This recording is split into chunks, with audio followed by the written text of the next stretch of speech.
안녕하세요, 저스티스입니다.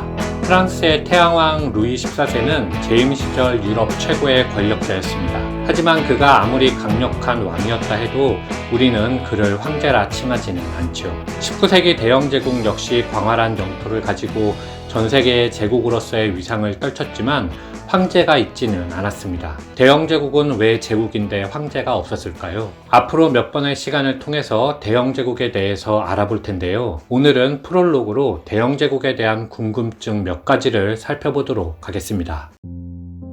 근대에서 현대에 이르기까지 인류에게 가장 큰 영향력을 행사한 국가를 꼽자면 단연 영국이라 할 수 있습니다. 그들은 한때 대영제국이라는 이름에 걸맞게 전 세계의 약 4분의 1의 영토와 인구를 장악한 최대의 제국이었죠. 하지만 대영제국은 우리가 흔히 말하는 제국의 형태는 아닙니다. 대영제국은 11세기의 노르만 왕조부터 지금의 윈저 왕조까지 이미 존재하는 영국의 역사 속에서 그들이 강성해지는 시점부터를 따로 떼어 부르는 용어이기 때문이죠. 그렇기 때문에 대영제국은 역사를 바라보는 관점에 따라 그 시작점을 얼마든지 달리할 수 있습니다. 대개는 19세기 중후반 빅토리아 여왕 시기를 대영제국의 최전성기로 보기 때문에 제국의 시작을 나폴레옹 전쟁에서 승리한 시점으로 보는 것이 일반적이지만 이번 시리즈에서는 대영제국의 시작점을 16세기 엘리자베스 여왕이 스페인의 무적 함대를 격파하는 시점으로 보고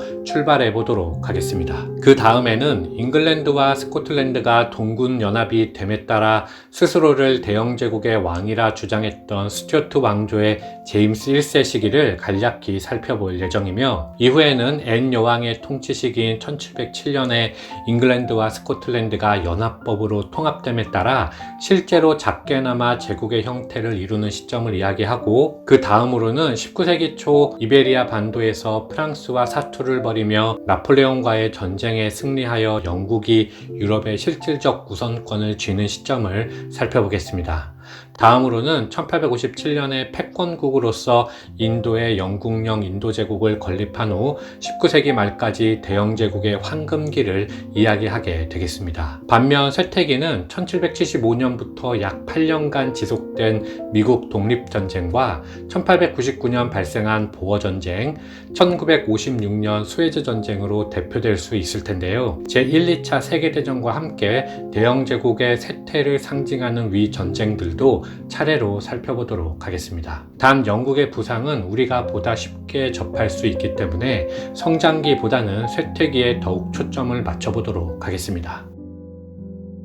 대영제국을 다루기에 앞서 궁금증 하나를 해결하고 가도록 하겠습니다. 제국에는 필히 황제가 있기 마련인데 대영제국에는 왜 황제가 없을까 하는 것인데요. 결론부터 말씀드리면 그 이유는 영국의 왕실이 로마 제국의 계보 안에 있지 않기 때문입니다. 조금 더 풀어서 말씀드리면 유럽인들은 보통 자신들의 역사가 로마 제국에서 시작된다고 보는데 그런 사고방식이 있기 때문에 서로마 제국의 계승자는 신성 로마 제국의 역대 황제가 되는 것이고 오스트리아의 합스부르크나 독일의 호헨촐레른도 모두 그 줄기에 있게 되는 것입니다. 그런 의미에서 동로마 제국의 계승자는 러시아의 로마노프가가 됩니다. 따라서 엄격히 말하면 유럽의 황실은 합스부르크가와 호헨촐레른가 그리고 로마노프가 이렇게 세 가문이며 그들이 카이사르의 후계자로 황제가 될 수 있고 영국은 그 밖에 있기 때문에 황제를 칭할 수 없었던 것이지요. 물론 이런 설명에도 예외가 있음은 조심해야 합니다. 나폴레옹의 경우 스스로를 황제라 칭하기도 하였을 뿐만 아니라 프랑크 왕국의 카를 대제의 경우 혈통과 관계없이 스스로 서로마 제국을 부활시키며 황제가 된 사례도 있기 때문이죠. 그럼 유럽에서 제국이란 칭호는 어떤 경우에 붙이게 되는 것일까요? 일반적으로 제국은 복수의 지역과 민족을 포함한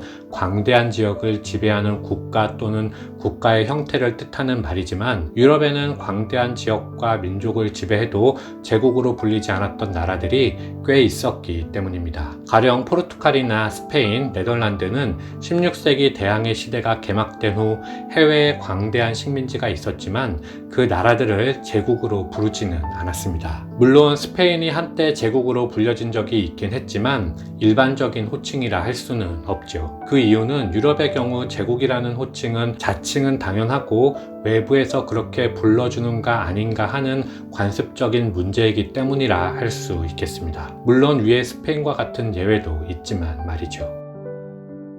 다음으로는 대영 제국을 보다 쉽게 이해하기 위하여 왕실의 계보를 간략히 살펴보도록 하겠습니다. 위에서 언급한 견지에서 볼 때 대영 제국 왕실의 계보는 16세기 튜더 왕조를 시작으로 17세기 스튜어트 왕조, 18세기 하노버 왕조를 거쳐 20세기부터 지금의 윈저 왕조로 이어지게 됩니다. 튜더 왕조의 마지막 왕 엘리자베스는 후사가 없었기 때문에 잉글랜드의 왕실은 스코틀랜드로 시집간 엘리자베스의 고모 마가렛의 증손 제임스 6세가 제임스 1세가 되어 잉글랜드 왕위에 오르며 스튜어트 왕실이 들어서게 됩니다. 너무 어려우니 그냥 스코틀랜드 왕이던 엘리자베스의 먼 친척이 잉글랜드의 왕이 되었다 정도로 생각하시면 될 것 같습니다. 그리고 스튜어트 왕조의 마지막 여왕 앤 역시 후사가 없었기 때문에 이번에는 독일 북부 출신의 하노버 왕조가 들어서게 되는 것이죠. 앤에게 가까운 혈족이 있었음에도 불구하고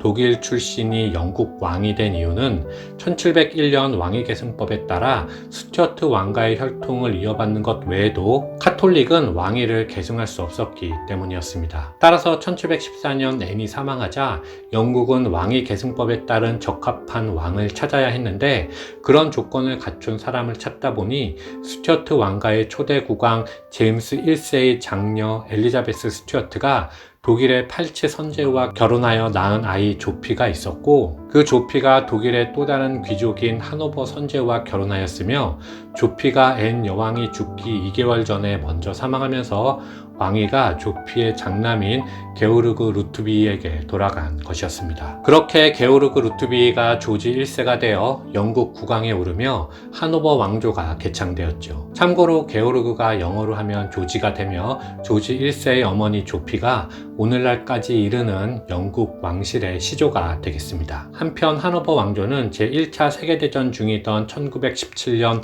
조지 5세가 왕조 이름이 적국인 독일 연방과 같다는 이유로 하노버라는 명칭을 버리고 왕실 소유의 윈저성의 이름을 따서 윈저 왕조로 계층하여 오늘날에 이르게 됩니다.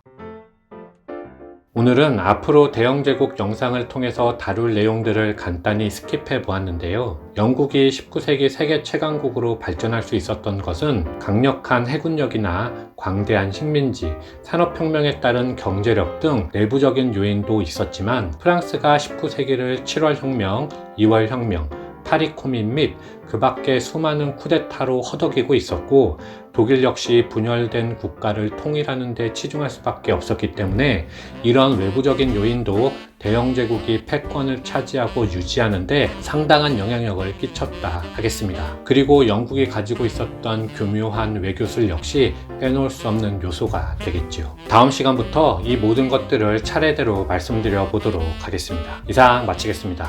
감사합니다.